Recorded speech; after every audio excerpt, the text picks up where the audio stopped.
Wow, so damn everyone, that was a lot closer than it needed to be. Week two game against New York Giants got off to a really quick start. Honestly, I texted Austin, who unfortunately can't make it to this reaction, but texted Austin. I said, "Man, this game could get ugly quick." I mean, Bears jumped out to a quick 10-0 lead. Honestly, probably should have been 14-0 if they could capitalize off of that turnover. But man, they got off to a 10-0 lead, eventually able to stretch it out to 17-0 before the end of the half. And this was kind of an interesting game. I think it's honestly a bittersweet victory. It should have been put away, far earlier than it actually was. I mean, Mitchell Trubisky started really strong, threw some laser guided passes. Both the touchdown passes to Mooney and Montgomery were really good balls. Also had that ball into Anthony Miller, which probably should have been caught for a touchdown. Anthony Miller, not good in this game. Allen Robinson, my bad.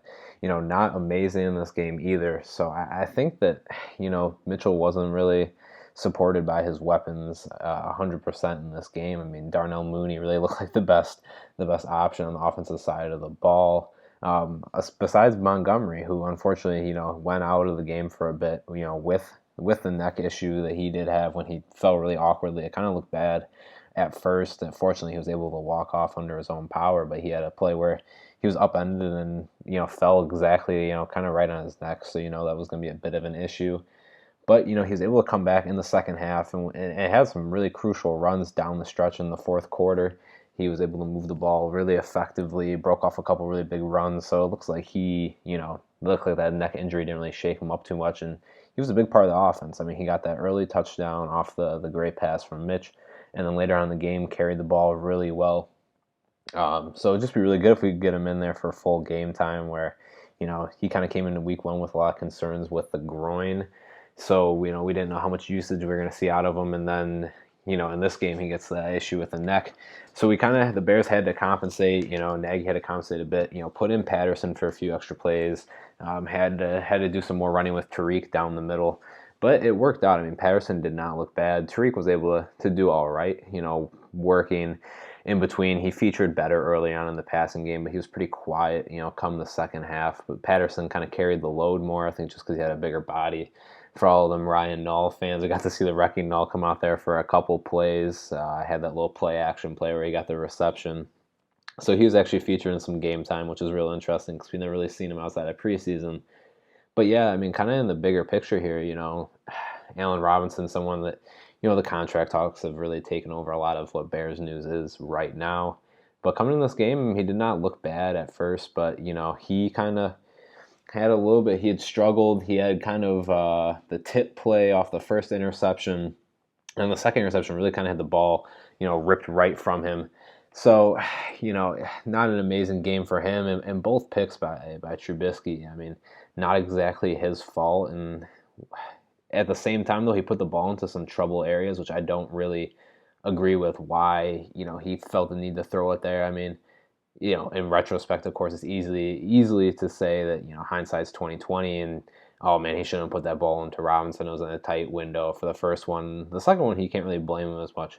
But, A-Rob did not play well, and like I said, it kind of struggled. Come the second half, all the momentum that Mitchell Trubisky had kind of really faded off. He had a really porous, bad second half.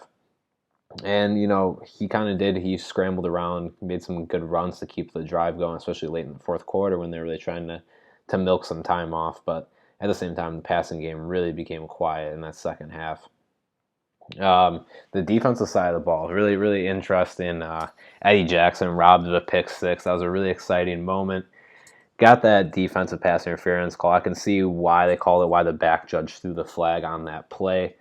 Just tough. Looked like he nudged him a little bit beforehand, but he was playing the ball, so it was really kind of a boom play right there. He timed it maybe just a little bit off. I can see why they threw the penalty, but I don't completely agree with it. The front five got pressure. Of course, Mack got a sack. Robert Quinn gets a strip sack on his first play as a Bear. Awesome from him. Akeem Hicks was also getting a lot of pressure. At the same time, though, the one thing that's bothering me is that I felt like in the key moments, especially on that last drive, the Giants made it a really close game. here it came down to the final whistle. I thought it might even go past the final whistle. I thought maybe we were going to pass interference at the end there, but luckily it was on the offensive side of the ball. But the front five not really getting too much pressure when in bigger circumstances and bigger occasions. I think that's really what troubled me the most. I think that the defense played all right. Danny Trevathan not looking great, looking kind of slow. I think only one tackle in the whole game. Roquan Smith really looking to be the much bigger presence in the middle there, and some cornerbacks getting a lot of tackles. Kyle Fuller, Buster Skrine, two of the leading tacklers in this game. I think this just kind of shows that, the Bears kind of lost the middle a little bit, and sometimes things got bounced to the outside. Things got up to the second level, in which the Bears had to react by, having people like Eddie Jackson, Buster Skrine, Kyle Fuller make a significant amount of tackles in this game. Deion Bush got the pick. A little fortunate that Ingram slipped, but, once again, good appearance from him. It looked like him and Tashawn Gibson were kind of splitting snaps, at least for some points in the game. Tashawn Gibson featured mostly in the second half.